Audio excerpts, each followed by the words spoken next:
This is Kotemeschi Rise. We used to walk slowly up the street. Everyone who visited Surgo had to ascend this street. It resembled the Alaya, the Jewish ascent. Of course, this place can also be reached by a car, but visiting Surgo was a whole ritual. Surgo and Tatsmina district were inseparable. Surgo is a Tbilisian phenomenon. Tbilisi is a city of relationships and theater, which formed Surgo.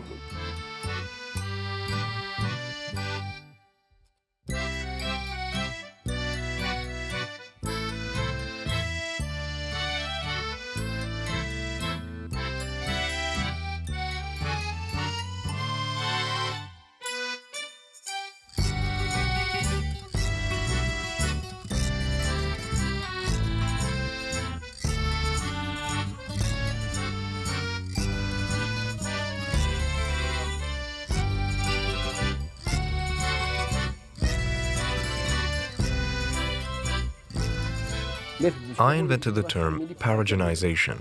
It means to invent little things, provoke a little conflict, to bring to the surface 1,000 things that might motivate a person to reveal his inner universe. There has never been a dull moment here. The goings-on always had to be exciting and crazy.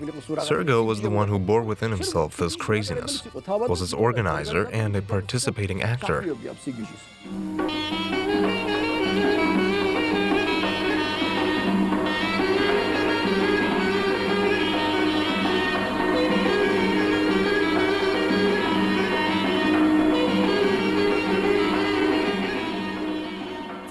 Parajanov's work are extremely unique. He may use features from different fields of art, but he always turns them into something that is his own.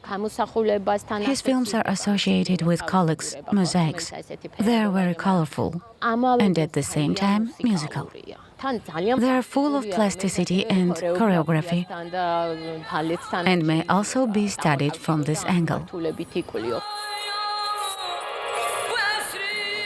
He is a very materialistic director who loves objects, textures, and colors. These are the elements that inspire him. The shapes lead him in different directions.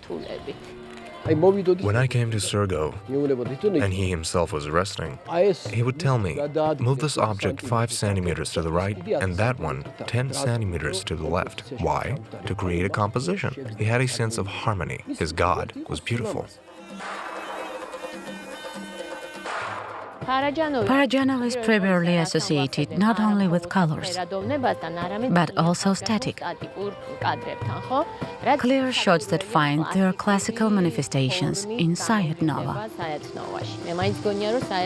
I believe Sayat Nova is the most perfect example of his work, if we may say so.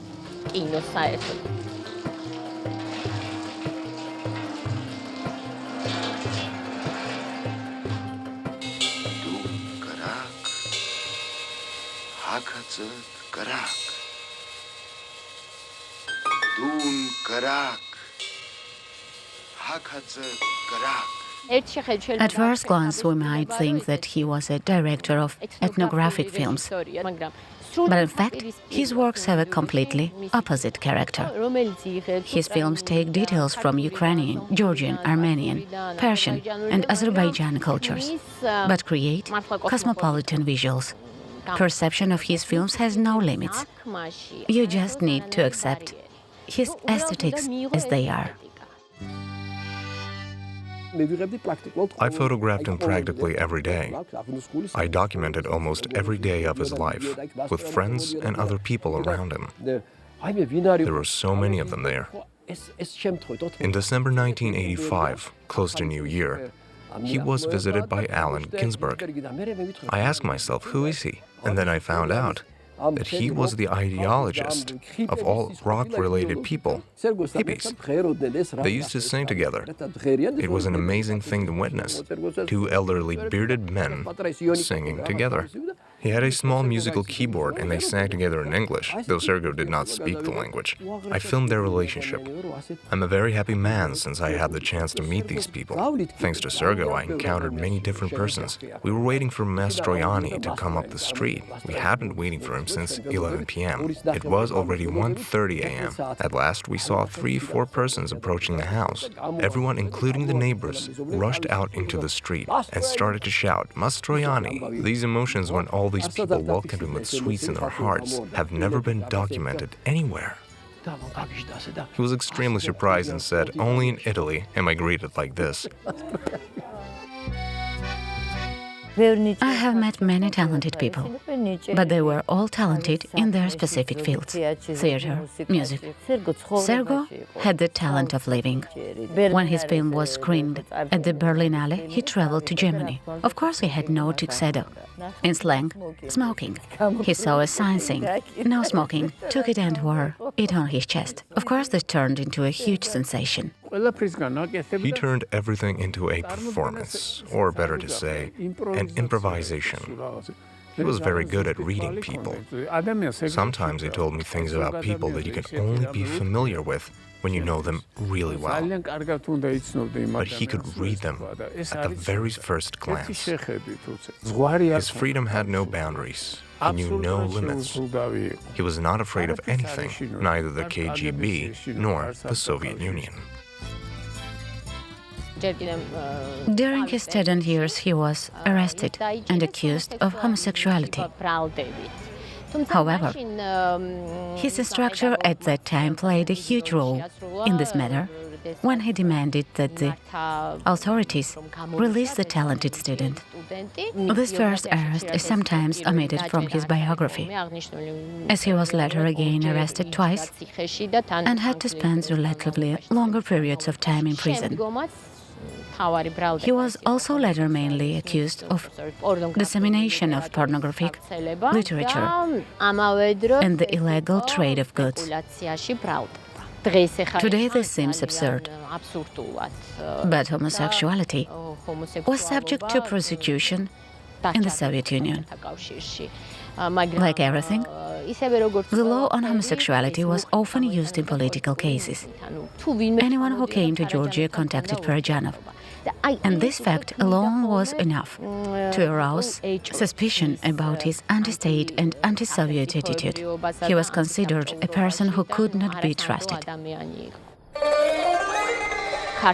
Georgian film showed its huge support of Parajanov after his release from prison by giving him the chance to shoot Surami Fortress.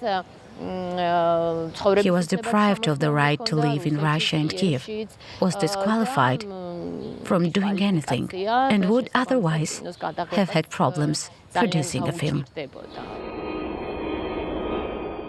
The first day of shooting coincided with my birthday, as if it was a gift from above. Filming took place in David Gareja.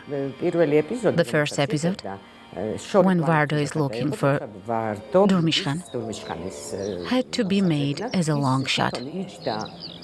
He himself was sitting farther away on a hill. I was quite far from him. As such, he used a loudspeaker to direct us. He used to turn on a chair and sit on it back to front. He had a distinguished appearance and ruled over the filming location like a king. Sergo's death indeed a long fairy tale for me. The things that happened in his house never happened again anywhere else. The 1960s are associated with dissident thinking. However, Parajanov had never been part of it. He existed beyond history, being interested in the universal values and topics that he illustrated.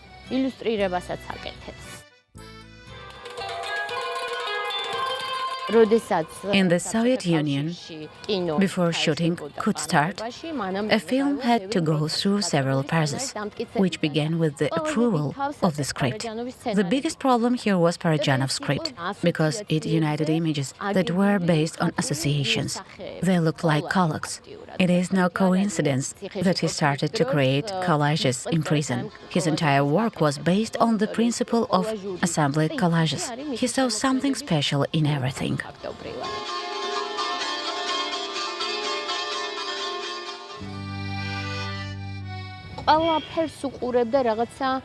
An antique object he had interacted with since his childhood because of his father's antique store had the same value for him as a cheap second-hand, discarded item, since he used them to create different objects and collages.